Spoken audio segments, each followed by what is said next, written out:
My name is Ann Michel, and I've served for many years on the staff of the Lewis Center for Church Leadership, and I teach here at Wesley Seminary in the areas of stewardship and leadership.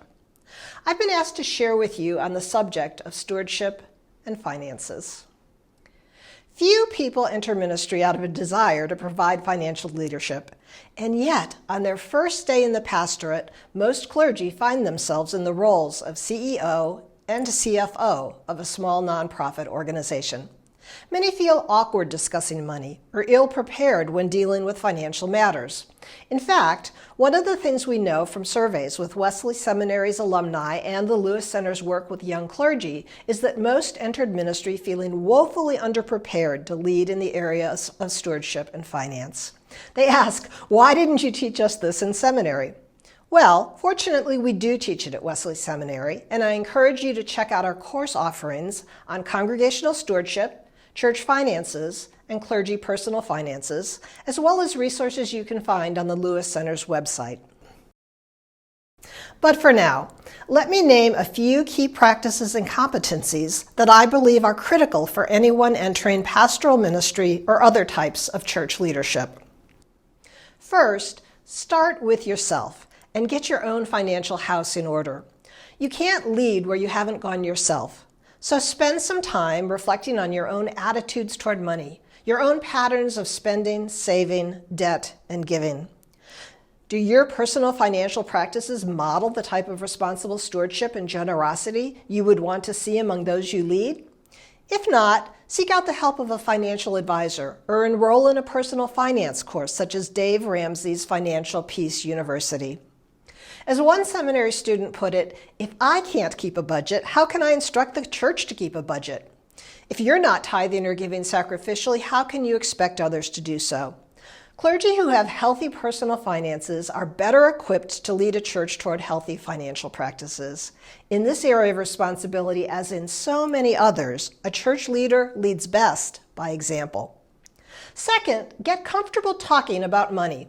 In many congregations, there's a conspiracy of silence when it comes to money. Pastors don't feel comfortable talking about it, and parishioners don't want to hear about it. So, by unspoken agreement, everyone treats the subject as taboo. This attitude flows from a broader cultural norm that regards income and finances as highly private matters. Most people are uncomfortable talking about money even within their own family, much less within their church family. Yet this prevailing attitude that all matters concerning money must be highly private is inconsistent with what our faith teaches about money. Jesus talked about money more than any other subject except for the kingdom of God. For individual Christians and Christian congregations, the way we use money demonstrates our faith and values. The faith communities is expected to talk about money and giving because it's part of responsible discipleship. Effective ministry leaders have to learn to talk about money, and that includes developing the competency of asking for money. My colleague Lovett Weems suggests two simple principles that can change the tone of conversation around money in the church. First, never talk about people's money apart from their discipleship, and never talk about the church's money apart from its mission. It sounds so simple, and yet so often money talk in churches is something entirely different. It centers on budget shortfalls, unpaid bills, the boiler that needs repair. All of these things are important, of course, but not if you can't connect them to discipleship and the church's mission. Third, ground yourself in what faith teaches about money and giving.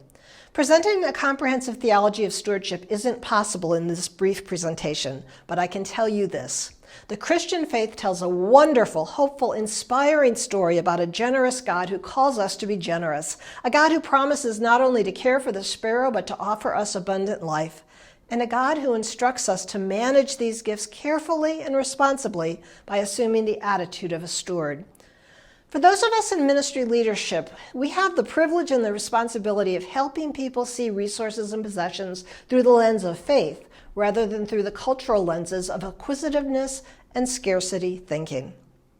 Congregations with strong cultures of generosity saturate their preaching, prayers, and worship with references to God's generosity, gratitude, and giving as acts of faith.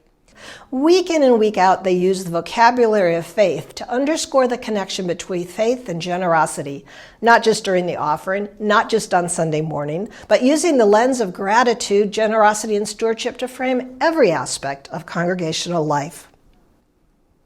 Fourth, master the basics of budgeting. Everyone is familiar with the concept of a budget, of course, whether it's the family budget or the federal budget. The most basic function of a budget is to keep track of income and expenses. But just as importantly, a church budget is a decision-making framework for aligning resources with missional priorities and a tool of financial accountability that can be used to monitor a church's financial health.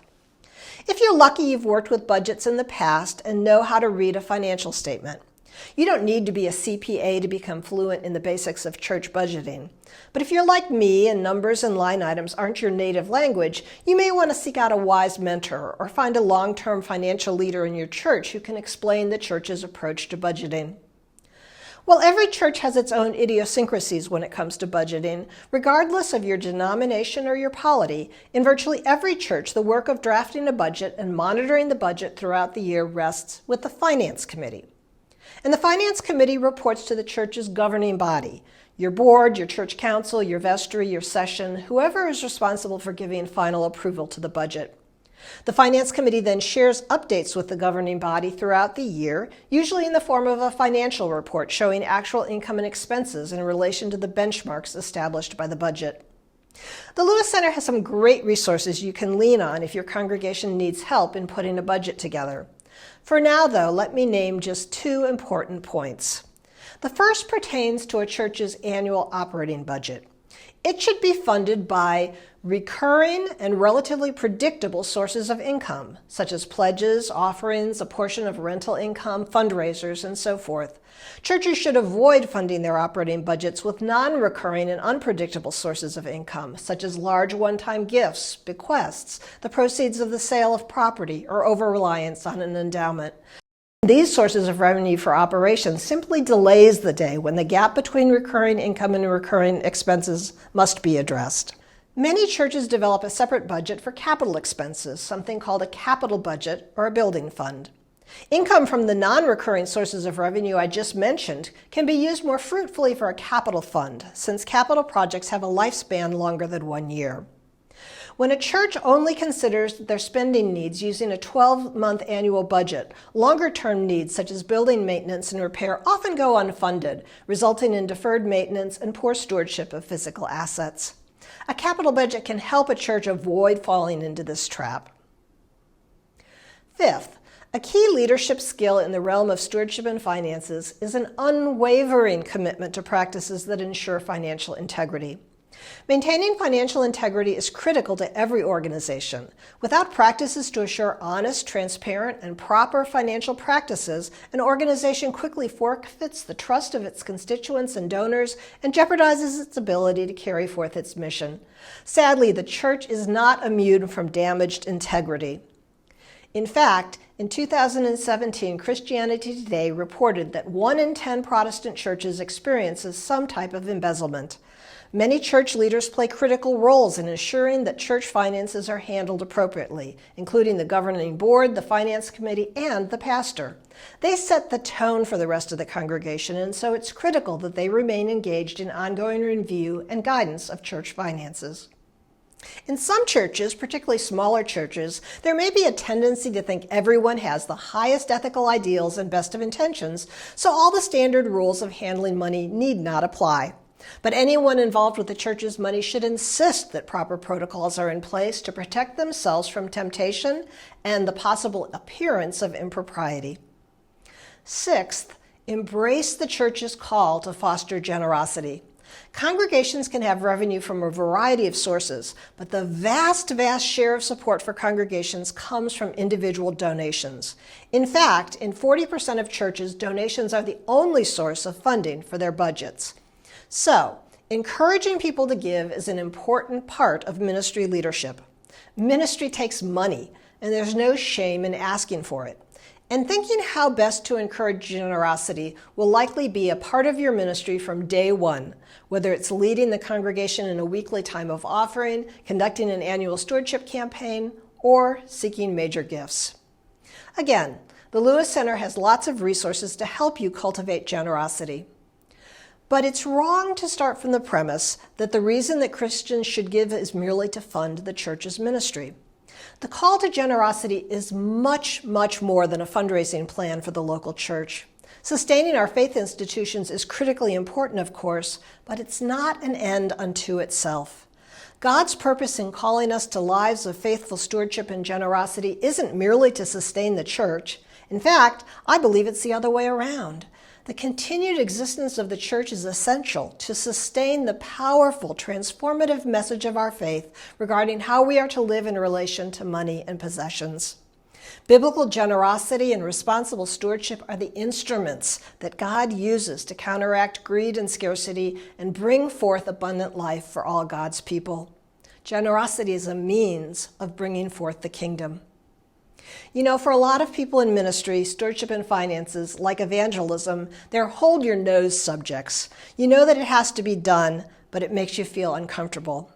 But when we come to appreciate the connection between money and faith, when we come to understand the role of generosity in God's economy, we see that the work of finance committees and stewardship committees, treasurers, trustees, and even pastors in managing church resources and cultivating generosity, it's holy work.